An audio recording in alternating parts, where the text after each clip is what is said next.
pananatiling bueno mano to dito sa Branded Munoz QC Pulabog yan! Bueno mano to, tryout sa mga bagong pasok sa Pulo at sana sa mga susunod na panahon, makapasok na kayo sa mas malaking liga, syempre flip top. At bukod doon, sana mas umasenso pa buhay nyo gamit ang hip-hop. Yeah! Maraming salamat sa Branded, High Fit, Black Manila, Real Jokes, Arinar, Killions, tawag nito, Pinoy Boulevard kay Madam Erling Shaw, mga bagong pasok sa Pulo. Saka ko may MC mo pakilala ka? Kulas ng Maribeles Sipa Production. Kulas lang ba? Kulas lang pala? Kulas lang pala. Kaliwa ako, may MC mo pakilala ka? Yo, YV from Uptown Mob. Shoutout lang kay Axie, Art of Street, Kueje, Street Closet, Uptown Syndicate, Tito Supakol, Tito Cheng, Casey, Peter, Erong Pau, Dags, Kina Kim, Brother Carl, Lu, San Alfonso Hood sa mga tropang boys na Naga, Kinakoy Yuri, Mapagmahal, Aldon TV, Clark, Rip Rap Entertainment, Kina Cygnus Atom, Asyong, Nel, Spit Them Out, Spin That Shit, Kuya Barrets, Gino, Cripply Topher, and syempre sa family at sa girlfriend ko, I love you. Yo, shoutout syempre sa mga kababayan ko dyan sa Bicol, sa may Pulangge, Albay, shoutout sa Gaite family, shoutout po sa inyo lahat. Nanalo ng coin toss, YB, pinili nyo mauna, Kulas! Pakinggan natin, isang minuto. Nag-tournament din ako last week sa BRC. So, hindi ko talaga napagandaan to. Sorry. Kasi gusto ko lang asarin yung Batman nunulat. Yung Batman nunulat. Sa tryouts, isa pa ako sa nasumpungan. Parang pinagtripan ko lang yung paniki. Ngayon maghahasik pa ng pandemya. Sa Kapuluan! Game! Game! Tinignan ko yung FB mo, Ibes o Campina. Ang laman lang, tryouts, tsaka smugglers challenge mong mahina. Walang shared posts, photos, reels, story. Halatang takot sa makiri. Sige, itong nagpapakapribadong buhay, papatayin ko publicly. Kaso, paano? Kako, ako mabubuhayang sulatan to, wala ring bayo. Potrages, naglagay ka man lang sana ng John 3:16 para nakabuo ako ng verse.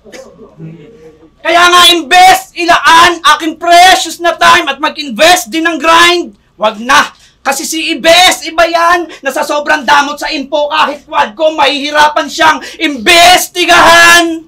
Kaya pesting round 1, umikot lang sa kung paano ko nahirapan umanggel at naghabol. Pero ayos lang kasi sapat naman na yung isang battle mo para tamaan ka, tol. Comparable, bato sa dami ng laban ko, uploads na kung ano, may makuha ka lang na bago, magsawa ka na gago, hanggang matuyo yung utak mo, kaka-angle, parang nag-e-exam sa Trigo. Tapos naligaw to kanina, tumawag, hello pa lang, halata mo ng si YB sa call. YB sa call! Kasi sabi niya, hello, di ko magets yung punto nito, nagpanggap akong busy. Tsaka ako pinutol kasi hilo siya ng hilo, tuloy bigla akong na-DC. Yo! Tangina, mag-Bible verse daw, akala mo kung sinong mag-asal. Tangina, mas kailangan mo ngayong magdasal. Tangina, round 1 game! Game! Pinanood ko mga laban nito.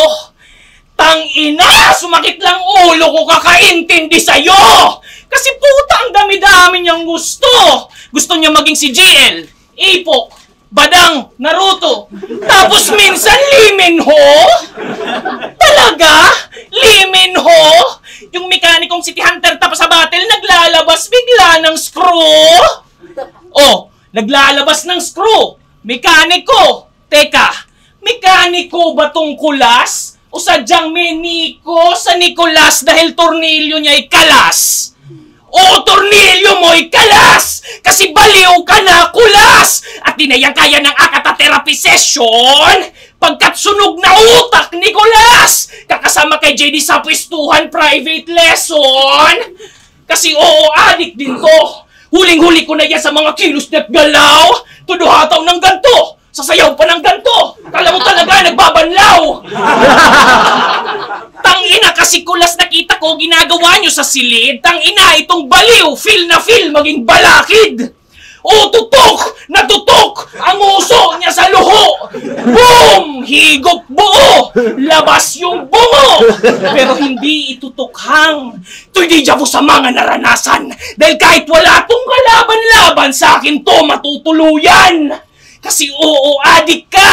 At ang iyong buhay na nakasalalay sa pagkamulat at pagkapungay, sa akin mawawala ng kulay. Pagkatahandusay sa aking kamay, abang inuulat ang pagkamatay, o ganyan ako magpatalas ng sungay. Tayo mga naman, pahinga natin. Raining in Manila. Round to game!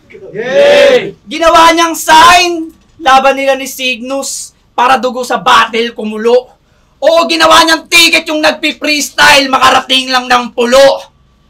At may wordplay siya doon. Sabi niya, sisigay pulutan.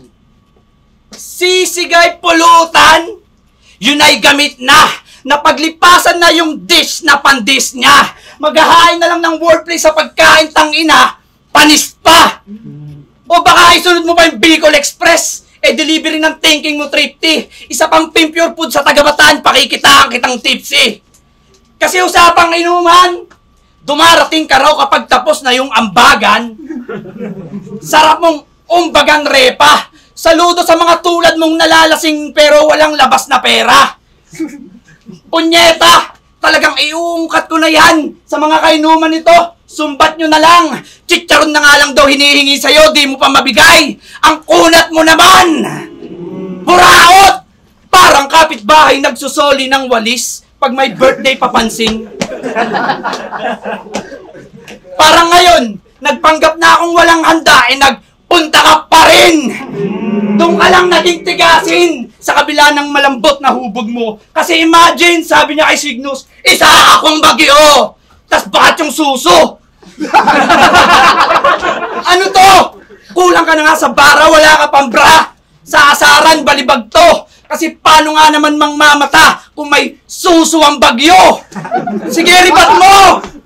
Ribat mo, mga inispit ko. Kaso lalo lang madidikdik to. Sagot! At patunayan mong pagtungkol sa suso, dinidibdib mo. Tayo, baka naman, pahinga natin. Tangina mo, ha?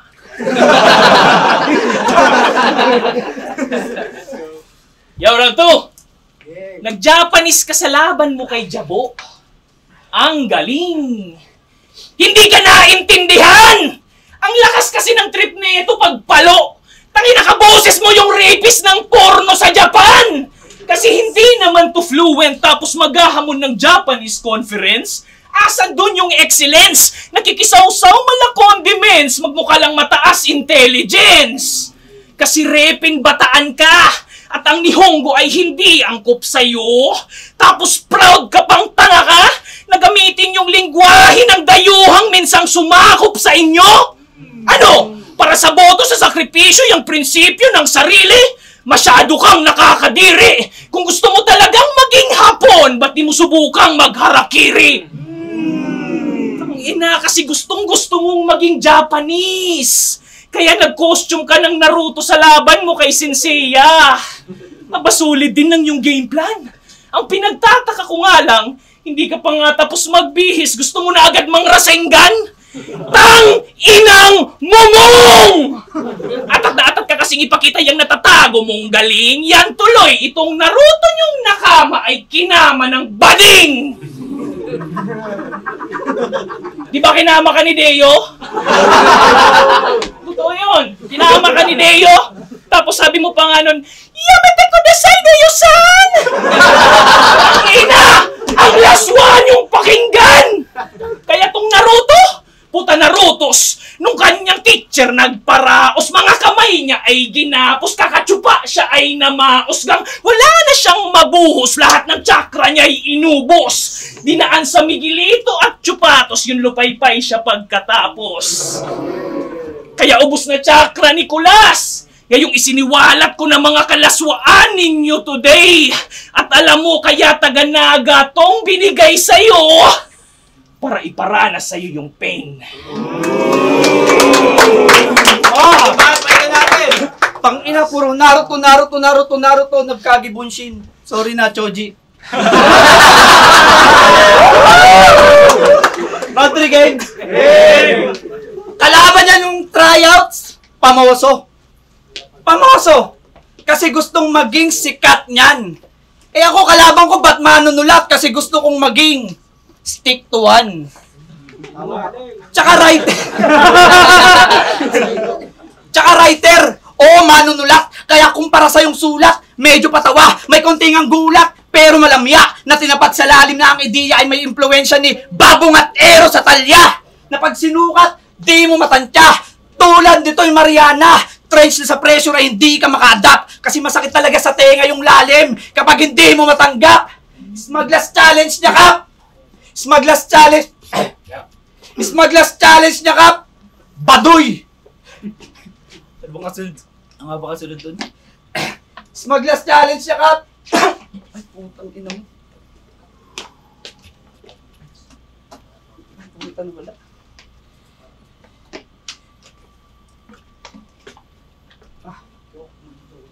Sige, time. Nay, mo ba? Pahinga natin. Sorry. Tang ina, tsupa ka kasi ng tsupa, kaya ka. Inang bading. Pero round 3, di na ako magre-rebat. Round 3! Nung laban nito kikilan, may linya tong masyadong mapapel sa pagtira, scratch naman. Ano, natumbok ba? Ha? Kung tumbukin kita sa mukhang ayop ka! Kasi wala naman dong mali. Ang sa akin lang naman, nagpapakatunog motos ka! Ba't di mo subukang palitan niyang estilo mo, bra? Huwag yung steal ka ng steal sa mga estilo ng iba! Tangina kasi nag-trending lang si GL Ginaya. Nag-trending yung Motos Ginaya. Yun lang ang talent mo. Ang sumabay sa trend. Tapos gusto mo pang mag-trending, bro? Tanga! Wala pang nagtitrending na hindi kayang gumawa ng sarili nilang trend! Akala ko ba mala Nikola Tesla ka mag-isip mala transparent? Bakit parang itong Nicolas na ata yung nagnanakaw ngayon sa current? Kasi paano ka magiging innovator kung hindi mo naman kaya mag-innovate? Ang kaya mo lamang ay pumantay sa amin pero di mo kayang mag-elevate. Kasi mas pinili mong pumitas sa puno ng iba, maging bunga may hilaw, imbis piliing pitasin ng hinog na bunga ng ikaw. Kaya kung nagtatanong ka kung natumbok ba, ang sagot ko lamang sa inyo ay oo. Natumbok na, bumanda pa kung saan bago pumasok aking punto. Dahil kung usapan ay tumbukan lang ng rounds, puta all three inubos ko na yata. Dahil kahit ikaw yung taga-bataan dito sa pulo, sa akin yung larong pangbata.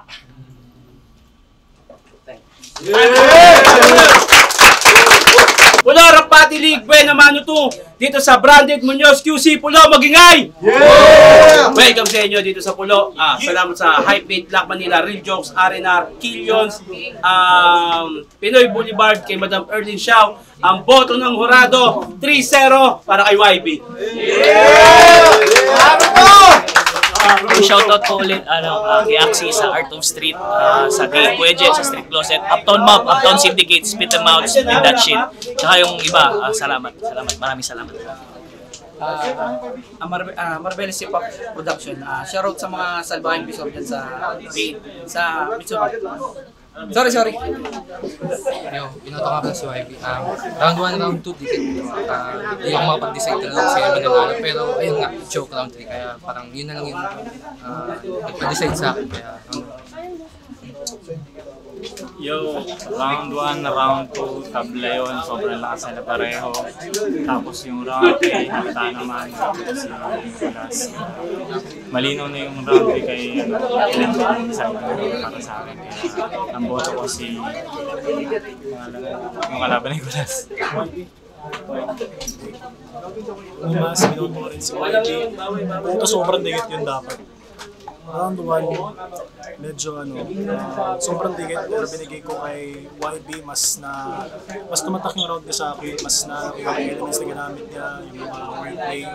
Pero marami na pinakita siya sadyang sobrang ang bagay talaga na lumusot lang. Round 2, bibigay ko rin dapat kay YB yung round 2 kasi ang ganda ng Naruto skin niya sa dulo pero medyo naago ng momentum ni Kulas sa round 3 niya sa rebat ng tungkol kay Choji. So parang yung buong momentum na build up guys na Naruto skin nawala lahat. Kaya binigay ko yung round 2 kay Kulas. Sadya lang, problema, round 3, nag-choke na si Kulas. So, parang 2-1 para kay YB. Pero solid yun. Kahit, so, Kulas ang dalawa.